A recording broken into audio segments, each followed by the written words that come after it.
ఇంతకు ముందు క్లాసులో మనం జింప్ యొక్క ఇంటర్ఫేస్ దానిలో ఉన్నటువంటి వివిధ విండోస్ సెక్షన్స్ గురించి చూసాము. ఈ క్లాసులో మనం టూల్ బాక్స్ లో ఉన్నటువంటి టూల్స్, ఆ టూల్స్ లో ఉన్నటువంటి సబ్ టూల్స్, అదేవిధంగా మనం టూల్స్ ని సెలెక్ట్ చేసుకున్నప్పుడు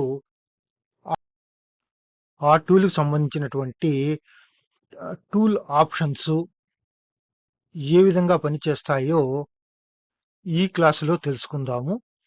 మీరు ఇక్కడ చూసినట్లయితే నేను కర్సర్‌ని మూవ్ టూల్ మీదకి తీసుకెళ్ళిన వెంటనే అక్కడ ఒక మెసేజ్ హైలైట్ అవుతుంది. దాంట్లో ఎం అని కనపడుతూ ఉంది. మీరు కీబోర్డ్ మీద ఆ ఎం అనే అక్షరాన్ని నొక్కినా కూడా ఈ టూల్ పనిచేస్తుంది. అదేవిధంగా రెక్టాంగిల్ టూల్ మీద ఇప్పుడు నేను మౌస్ ఉంచడం జరిగింది. చూడండి, ఇప్పుడు కూడా అక్కడ మెసేజ్ హైలైట్ అవుతోంది. దాంట్లో ఆర్ అని చూపిస్తోంది. ఆ ఆర్ అనే అక్షరాన్ని మీ కీబోర్డులోని ఆర్ అక్షరాన్ని మీరు ప్రెస్ చేసినా కూడా ఈ రెక్టాంగిల్ టూల్, సెలెక్ట్ టూల్ మీకు పనిచేస్తుంది. ఇక్కడ కనపడుతున్నటువంటి టూల్స్ ని నేను కౌంట్ చేస్తున్నాను. 1, 2, 3, 4, 5, 6, 7, 8, 9, 10, 11, 12, 13, 14, 15, 16. ఈ మొ ఈ 16 కాకుండా ఇంకా చాలా టూల్స్ కూడా ఉన్నాయి. ఆ టూల్స్ అన్నిటిని మనకు అవసరమైన టూల్స్ ని ఏ విధంగా ఈ టూల్ బాక్స్ లోకి తెచ్చుకోవాలో ఇప్పుడు నేను మీకు చూపిస్తాను. ఈ స్క్రీన్ మీద టాప్ లెఫ్ట్ లో చూడండి, ఫైల్ తర్వాత ఎడిట్ అని ఉంది. దాని మీద క్లిక్ చేస్తున్నాను. దానిలో మీరు ప్రిఫరెన్సెస్ కానీ చూసినట్లయితే ఇంకో కొత్త విండో ఓపెన్ అవుతుంది. ఆ విండోని ఇప్పుడు మీకు చూపిస్తున్నాను. దాంట్లో టూల్ బాక్స్ అని చూడండి. ఈ టూల్ బాక్స్ సెలెక్ట్ చేసినట్లయితే మీకు కావలసిన టూల్స్ ని ఈ టూల్స్ నుంచి మీరు తీసుకొని మీరు టూల్ బాక్స్ లోకి తీసుకొచ్చుకోవచ్చు. అదేవిధంగా వద్దనుకున్నటువంటివి ఆ టూల్ బాక్స్ నుంచి తీసేయాలన్నా కూడా దీనిలో నుంచే మీరు తొలగించడం జరుగుతుంది. ఇప్పుడు నేను ఎగ్జాంపుల్ గా మీకు ఒకటి చేసి చూపిస్తాను. ఇక్కడ చూడండి, బ్రైట్నెస్ అని ఉంది. దాని మీద నేను సెలెక్ట్ చేస్తున్నాను.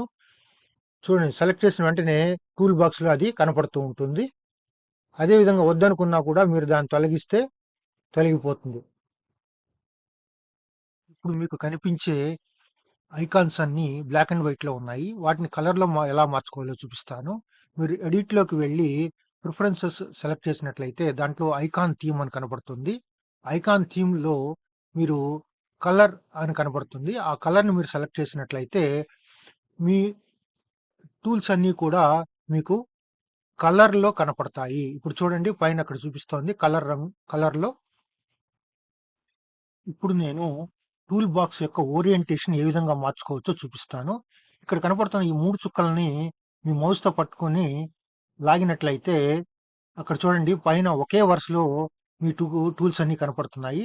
తిరిగి నేను వాటిని మామూలు యథాస్థానానికి తీసుకొచ్చి ఆ విధంగా పెడుతున్నాను. మీరు కావాలనుకుంటే వాటిని వర్టికల్ గా కూడా మీరు మార్చుకోవచ్చు. అది ఎలాగో మరో క్లాస్లో చూపిస్తాను. Thanks for watching. If you like it, please give it a thumbs up. If you have not subscribed to my channel, please do subscribe to motivate us to make more videos. Thank you. I am yours, Prem Kumar.